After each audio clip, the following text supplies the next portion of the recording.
Let's have a look at the last two chapters. Chapter 12, first of all. So there's a flashback of Jagan. Jagan remembers about how he went to see his bride. The bride is in Kuppam and Jagan goes to see her with the elder brother.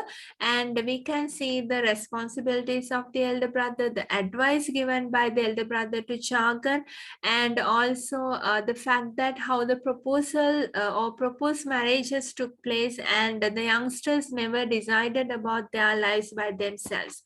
And also we understand the importance of the extended family, things like that.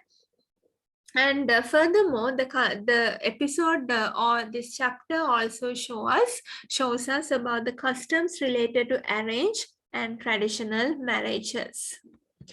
So Jagan's marriage versus Mali's marriage is something that come to our minds as readers, because one is a proposed marriage, the other one is like it's done according to the individual ideas. And then even though the first marriage, Jagan's and Ambika's marriage, was a proposed marriage done in the traditional way, they had lots of good things, like even in good times and bad times, they were together. Jagan cared for her, and Ambika tried to be a very good wife to him. And they had lots of problems, like they didn't have a child for 10 years. Still, they got together, they had problems, they fought with each other, problems were there, but still they tried to live. They never got away from each other. But in Malice and Grace, it's like so different. If one feels like I don't want the other one, they just get separated and they just lived together without getting married. So there is a problem with regard to culture, religion, morality, etc. So we also get this question that in such a situation, can Mali criticize Jagan even for anything, because he has got a lot of values that his son doesn't have. Jagan and Ambika got married. They had a big feast. Jagan's father was very specific about inviting all. There was this dowry and the issues regarding that. And anyway, Jagan was later on a little bit confused about the fact that whether he could be a responsible husband or not. Anyway, he finally understood that when elders have arranged everything, he cannot do anything. He just said yes and went ahead with what the father said. And on the nuptial day, there were few problems because of a gold vase and because of giving a torn banana leaf for a visitor. And all the problems were somehow solved. And after the marriage of Jagan and Ambika, they lived happily. They had problems, but they were okay. Ambika was trying her best to be a traditional wife in an extended family. At the beginning, Jagan actually did not understand that he can't only have a close relationship with his wife. He has to balance things with the rest of the extended family. So that he understood with the time. And then the father was worried about Jagan's education, because after the marriage he was so close to her and did not study much. Anyway, the other point was the expectations of everyone. As expected, Ambika did not bear a child even for 10 years, and the mother-in-law always reminded about it, and there were some verbal fights between Ambika and Jagan. Finally, the parents interfered and the couple was taken to a temple and they made a vow and they got a child. And they had a feast, later on celebrations, and it was very importantly mentioned that only after the child was born that both Mali and both Jagan and Ambika established themselves as responsible adults. People respected them. They were accepted in the community because they had a son. So that there also we can see the culture of these people. So with all these flashbacks and things happening at present, we can understand that there is a comparison and a contrasting which can be done between Jagan and Mali regarding marriage, maintaining relationships, fulfilling customs and traditions that so different from each other. And every difference, every point in the novel teaches the students or the readers of this novel about life, about relationships, about understanding, about how modernity changes cultures, people, and societies, right? And also about the importance of the moral values, the base, the kind of origin of a person cannot be forgotten. Let's move on to chapter 13. So in this chapter, we see that Jagan changes and searches for solace. He's so different from the man we saw in chapter 1.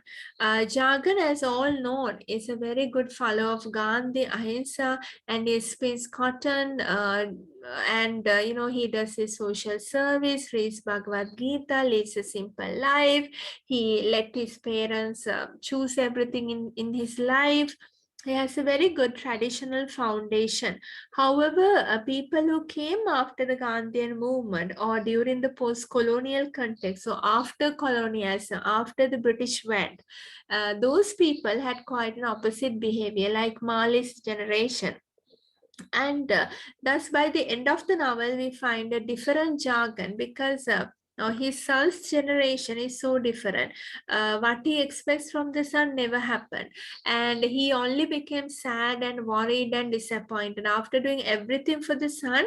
He did not even get a kind word back, so he understood that he has dedicated everything, his whole life, for his son, but he's even he did not get anything back as he expected. So with this disappointment, he comes to a decision, right? And uh, as examples to prove or to justify his decision, we can also remind the fact that Mali found his spouse without consulting the father, and Mali always made Jagan feel distressed, asking for money, and also always it's the money that mattered, and the image and the outside world and friends and etc. He never gave the due respect for the father. So the old generation always relied on spiritualism throughout their lives, but the younger generation represented by Mali seemed to be going in a kind of a very different way. They have kicked that spiritualism and culture away from their lives in a pitiless manner.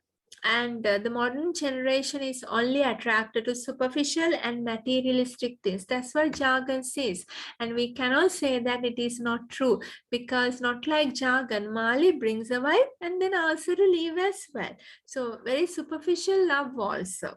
And so because of all these things, Jagan seriously decided what should be done during the last phase of his life. So according to Shastras, or according to Hindu beliefs also, everyone has three earthly attachments: wife, son, well, Darshana, Putreshna, Daneshna, something related to their religion and culture. So finally, Jagan decides to move away from all these materialistic accumulation of wealth, and thus he leave. Anyway, the wife is dead.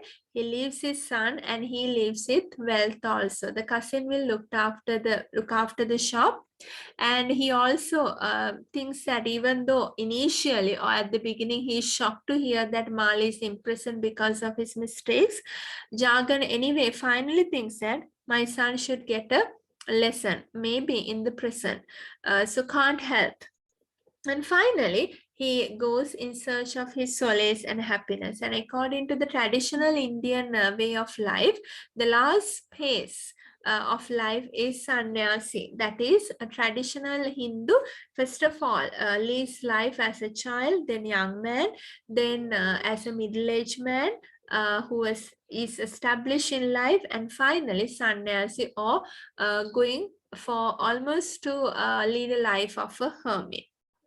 And so finally all these things come to his mind more flashbacks come to his mind, how they got Mali, how they had problems, still how they were happy to got Mali after all these years. But whether Mali was a good son who made the parents happy as an adult is an issue. So in the last part of the novel, we see that Jagan thinks about his past life for a long time through recollections, and we get to know about Jagan's young days, how he met Ambika, how he had Mali, and he seriously decides to denounce everything and goes for a retreat. So firstly he wanted to keep things with him, but later on he just hands over everything and goes. So a family that should have been together happily is thus separated as a result of lack of mutual understanding. And when he goes, at last he meets the cousin who tells that Mali is in trouble and in prison, come and help. But Jagan, even though shocked, he collects himself and says, and no, I tried to teach him good things, and I tried to give him a lesson, he didn't get it. At least in the prison, let him learn his lesson. So the cousin was given the check so that he can spend money and helped Mali, but Jagan did never change his idea. So Jagan also reminds the fact that I would like to buy an air ticket for Grace if she wants to go back. So thus actually we see that the novel ends in a very calm and a positive manner, conveying a lot of messages to the readers. So by the end of the novel, so many factors connected to the Indian social, economic, and cultural and political context are unraveled. The novel is basically situated in 1960s in post-colonial or independent India. The British have left. Throughout the novel, the generation gap can be seen. With the concept of West versus East, we can also see the contrast between spirituality and materialism.